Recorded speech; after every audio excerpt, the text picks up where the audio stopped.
Hello friends, मैं Vikesh sir. इस video में आपको नंबर सीरीज रीजनिंग के तहत 5 अति महत्वपूर्ण क्वेश्चन बताने वाला हूं। इस वीडियो को ध्यान से देखिए, क्योंकि ऐसे क्वेश्चंस कोई भी कंपटीशन का एग्जाम हो जिसमें रीजनिंग पूछा जाता है तो उसमें इस 3-4 क्वेश्चन इससे पूछा ही जाता है। और अगर आप बैंक एग्जाम देखें तो बैंक में आप क्लर्क लेवल हो चाहे पीओ लेवल हो, तो उसमें 5 क्वेश्चन इस चैप्टर से पूछा ही जाता है। इसलिए वीडियो आपके लिए अति महत्वपूर्ण है, इसको ध्यान से देखिए। और अगर आप चैनल पे पहली बार आए हैं तो चैनल को सब्सक्राइब कर लीजिएगा, ताकि जब मैं नेक्स्ट टाइम वीडियो अपलोड करूंगा तो वो वीडियो आसानी से आप तक पहुंच सके और आप इन क्वेश्चंस का प्रैक्टिस कर सकें। क्योंकि देखिए, ऐसे क्वेश्चंस का कोई फिक्स रूल नहीं होता है, आपको प्रैक्टिस करना होता है तो ही इसके जो मतलब जो रूल हैं, तरीका है, वो जो है आपको रिमेंबर रहेगा। तो चलिए अब स्टार्ट करते हैं और देखते हैं एक करके सभी क्वेश्चंस को।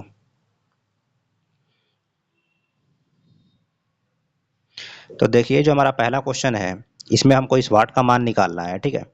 तो हमने आपको प्रीवियस वीडियो में बताया था और फिर भी बता देते हैं कि नंबर सीरीज के क्वेश्चन को सॉल्व करने का कुछ तरीका होता है।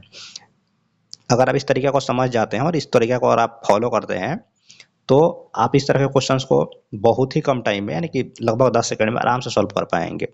और इसमें आपको कुछ लिखने की ज़रूरत नहीं होती है। हम हालांकि भी आपको समझा रहे हैं, इसलिए लिखेंगे, सारी चीज़ों को समझाएंगे। आप ध्यान से देखें, सबसे पहले इसमें तरीका क्या है ऐसे क्वेश्चन को सॉल्व करने का। तो इसमें सबसे पहले आपको क्या करना है कि जो नंबर्स दिए गए हैं इनको एक बार ध्यान से देख लेना है कि किस ऑर्डर में दिए गए हैं। किस ऑर्डर में कहने का मतलब ये हुआ कि ये इंक्रीजिंग ऑर्डर में है, डिक्रीजिंग ऑर्डर में है, मतलब बढ़ते क्रम में है नंबर्स या घटते क्रम में है। तो यहाँ जो भी नंबर्स दिख रहे हैं आपको वो बढ़ते क्रम में है। अब बढ़ते क्रम में है तो ये भी आपको देखना है कि मतलब कम का गैप है कि सीधे मतलब जैसे कि इसके गुना, जैसे कि फर्स्ट नंबर हमारा 2 है तो 2 के जैसे कि दुगुना या फिर उसके 3 गुना 4 गुना ऐसे हो रहा है, मतलब उसके टेबल में जा रहा है, या फिर मतलब कुछ गुना हो रहा है, या फिर सिर्फ बढ़ रहा है थोड़ा थोड़ा।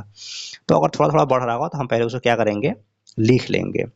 अब देखिए, इसमें ऐसा ही हो रहा है, बढ़ रहा है, तो हम यहाँ पे क्या करेंगे, उसको लिखेंगे। अच्छा, एक चीज़ और आप ध्यान दें कि 2 के बाद 3 लिख दिया, ठीक है, +1 है।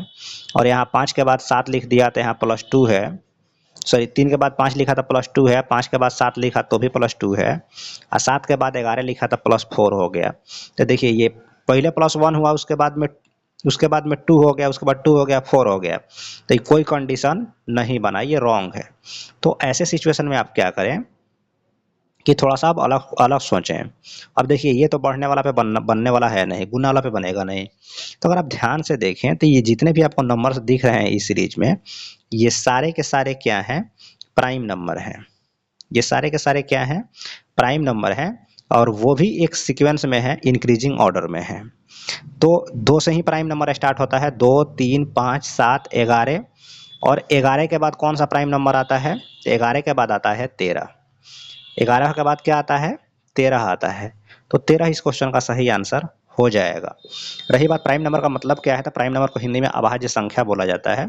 अभाज्य संख्या वो संख्या होती है जिसका केवल 2 ही फैक्टर होता है, मतलब उसमें सिर्फ 1 से और खुद से भाग लगेगा। यहाँ पर आप जितने भी नंबर्स देख रहे हैं इसमें 1 से भाग लगेगा और खुद से लगेगा, इसके अलावा किसी नंबर से इसमें भाग नहीं लगेगा, यही अभाज्य संख्या होता है। तो इसलिए 13 इसका सही आंसर हो जाएगा। चलिए नेक्स्ट क्वेश्चन को देखते हैं। देखिए, जो हमारा नेक्स्ट क्वेश्चन है इसमें क्या करना है, हमको इस वाट का मान निकालना है और सारे के सारे नंबर जो है इंक्रीजिंग ऑर्डर में दिए गए हैं। लेकिन हमने आपको थोड़ा देर पहले बताया कि इंक्रीजिंग ऑर्डर में देने के साथ ही ध्यान से देखें तो इसका कुछ मल्टीपल है नहीं। तो अब मल्टीपल है तो अब यहाँ पे हम थोड़ा सा दिमाग लगाएंगे कि आखिर किस तरह से ये हो रहा है। अब आप ध्यान से देखें तो अगर हम सिर्फ इस 2 और 8 को मल्टीप्लाई कर दें तो ये कौन सा मिल जा रहा है, 16 मिल जा रहा है हमको। 2 और 8 को मल्टीप्लाई करते 2 8 कितना हो गया, 16 हो गया।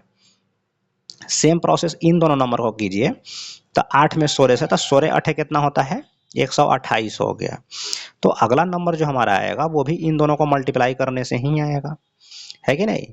तो हम क्या करेंगे, इनका मल्टीप्लिकेशन कर लेंगे और अगला हमारा व्हाट का मान आ जाएगा। अच्छा, किन का मल्टीप्लिकेशन करना है, तो 16 से 128 में करना है। तो आप 16 से जब आपको 128 से मल्टीप्लाई करना है तो आप कर लें, आंसर आ जाएगा। लेकिन एक बात का और ध्यान रखें, एग्जाम में इतना टाइम नहीं होता है कि आप इतना मल्टीप्लाई करें, तो आप थोड़ा सा दिमाग लगाएं। जैसे कि यहाँ पे एक बार ऑप्शन को भी ध्यान से आप देख लें, अगर यूनिट डिजिट से बन जाए तो पूरा गुना करने की कोई ज़रूरत नहीं है, और अगर नहीं बनता है तो हम एक दो स्टेप और आगे बढ़ेंगे, फिर हमारा आंसर आ जाएगा, मतलब मल्टीप्लाई में ही। जरा आप ध्यान से देखें तो ऑप्शन में 4 है, पहला ऑप्शन में 4 अंतिम में दिया हुआ है, उसके बाद 6 है, 8 है और 0 है। और इनके सिर्फ अगर हम इकाइयों को मल्टीप्लाई कर लें तो 6 8 कितना होता है, 48 होता है, 48। जो हमारा इकाइयाँ कितना आ रहा है, 8 आ रहा है। तो आप ध्यान से देखें तो ये 8 सिर्फ एक ही ऑप्शन में दिया है, ऑप्शन नंबर सी में। तो ऑप्शन नंबर सी इसका सही आंसर हो जाएगा, बाकी कोई ऑप्शन सही नहीं माना जाएगा, क्योंकि उसमें तो इकाइयों पे 8 है ही नहीं। आप जब इसको मल्टीप्लाई कीजिएगा तो डेफिनेटली लास्ट में 8 आएगा ही। तो 8 जिस ऑप्शन में दिया है वही ना आंसर होगा। और ये ऐसा नहीं कि ऑप्शन हम अपने से लिखे हैं, बुक में खुद ऐसा दिया हुआ है और एग्जाम में क्वेश्चन पूछा हुआ है। तो आप थोड़ा सा दिमाग लगाएंगे तो कम टाइम में ऐसे क्वेश्चन को बना पाएंगे और अगला क्वेश्चन को भी आप अटेम्प्ट कर पाएंगे। चलिए नेक्स्ट क्वेश्चन को देखते हैं। नेक्स्ट क्वेश्चन जो हमारा है 3 नंबर, इसमें भी हमको स्क्वाड का मान निकालना है। तब ध्यान से देखिए इसमें क्या हो रहा है, सारे नंबर इंक्रीजिंग ऑर्डर में है, ठीक है। अब देखिए इसको थोड़ा सा बढ़ा के अगर आप सोचते हैं, मतलब कितना कितना बढ़ रहा है तो बन नहीं रहा है, मल्टीप्लिकेशन पे है नहीं, तो कुछ और सोचिए। अब देखिए यहाँ पे क्या हो रहा है, यहाँ पे क्या किया जा रहा है कि इन दोनों नंबर को प्लस किया गया है। जब 10 और 14 को जोड़ेंगे तो 10 14 24 हो गया, इसमें +2 कर दीजिए एक्स्ट्रा, है ना, किसमें, 24 में। इन दोनों को जोड़ा तो कितना आया, 24 आया, उसमें एक्स्ट्रा 2 जोड़ दीजिए, ये 26 आ जाएगा। क्लियर। अच्छा यही रूल आगे भी लगना चाहिए, जैसे 14 और 26 को हम जोड़ेंगे तो वो कितना आ जाएगा, 40 आ जाएगा, और उसमें एक्स्ट्रा हम 2 जोड़ देंगे तो कितना हो जाएगा, 42 हो जाएगा। और यहीं पे 42 तो यहाँ पे दिया हुआ है, ठीक है। नेक्स्ट में यही प्रोसेस कीजिए, 26 और 42 को जोड़ दीजिए, तो 42 का मतलब अभी 40 ले लीजिए, इधर 28 ले लीजिए, 40 68 हो जाएगा ये। और 68 में जब आप 2 जोड़ देंगे तो वो कितना आ जाएगा, आपका 70 आ जाएगा, है कि नहीं। तो 70 यहाँ पे दिया हुआ है। तो यही प्रोसेस लगा के हम अगला आंसर निकाल लेते हैं।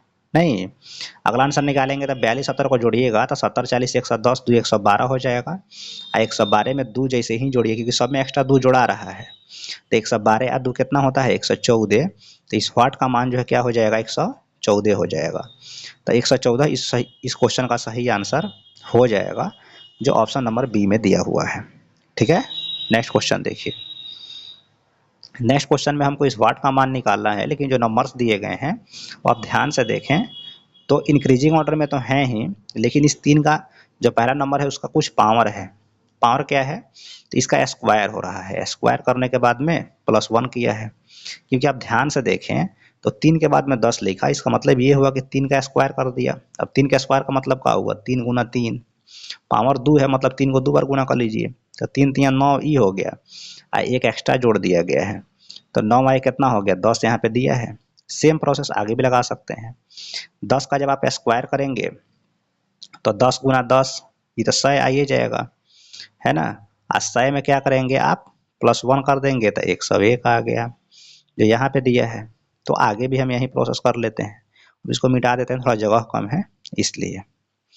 ठीक है, अब आप ध्यान से देखिए, इस चीज़ को आप समझ चुके हैं, ठीक। अब हमको सीधे क्या करना है, आंसर निकालने हैं, तो आंसर निकाल लेते हैं। तो अब हम क्या करेंगे, 101 का जो है स्क्वायर कर देंगे, और 101 का स्क्वायर करके जो भी आएगा उसमें क्या करना है, हमको +1 करना है। अच्छा एक चीज़ आप ध्यान रखें, यहाँ पे इकाई अंक 1 दिया है कि नहीं, तो जब 1 का स्क्वायर करेंगे तो लास्ट में 1 ही आएगा, 1 हमको उसमें जोड़ना है, तो 1 का क्या आना चाहिए, इकाई अंक 2 आना चाहिए। तो आपका स्क्वायर कर निकालने की भी जरूरत नहीं है। देखिए किस ऑप्शन में इकाई अंक 2 दिया है, तो वो सिर्फ और सिर्फ ऑप्शन नंबर ए में दिया है, तो ऑप्शन नंबर ए इसका सही आंसर हो गया। बाकी जो भी ऑप्शंस दिए गए हैं वो कभी आंसर नहीं होंगे, क्योंकि जब आप स्क्वायर निकालेंगे तो यूनिट डिजिट में थोड़ा सा आप ध्यान से देख लेते हैं, एक स्क्वायर 1 होगा, एक एक्स्ट्रा 1 जोड़ना था, तो 1 का 1 2 ना हुआ, तो ऑप्शन नंबर ए इसका आंसर हो गया। Next question. नेक्स्ट क्वेश्चन में हमको इस वाट का मान निकालना है। जो नंबर्स दिए गए हैं ना ही इंक्रीजिंग ना ही डिक्रीजिंग ऑर्डर में है, क्योंकि यहाँ 5 के बाद 2 लिख दिया, फिर 7 लिख दिया। तो ऐसे केस में थोड़ा सा आप दिमाग लगाएं। तो आप यहाँ पे देख सकते हैं कि इस 5 और 2 को जोड़ दिया गया तो अगला नंबर हमारा 7 मिल गया, इन दोनों को जोड़ दिया तो अगला नंबर 9 मिल गया, इन दोनों को जोड़ दिया तो अगला नंबर 7 और 9 16 मिल गया, 9 और 16 को जोड़ दिया तो अगला नंबर 25 मिल गया, 16 और 25 को जोड़ दिया तो अगला नंबर हमारा मिल जाएगा, जो वाट का मान होगा। तो 16 और 25 कितना होता है, 16 और 25 होता है 41, तो 41 इस क्वेश्चन का सही आंसर हो जाएगा, जो ऑप्शन नंबर सी में दिया है।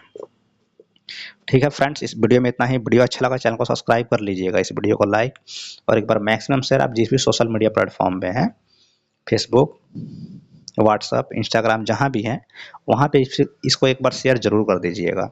मिलते हैं आपसे नेक्स्ट वीडियो में। Thank you. साथ ही आपको वीडियो कैसा लगा है हमें ज़रूर बताइएगा। मिलते हैं आपसे नेक्स्ट वीडियो में। Again thank you.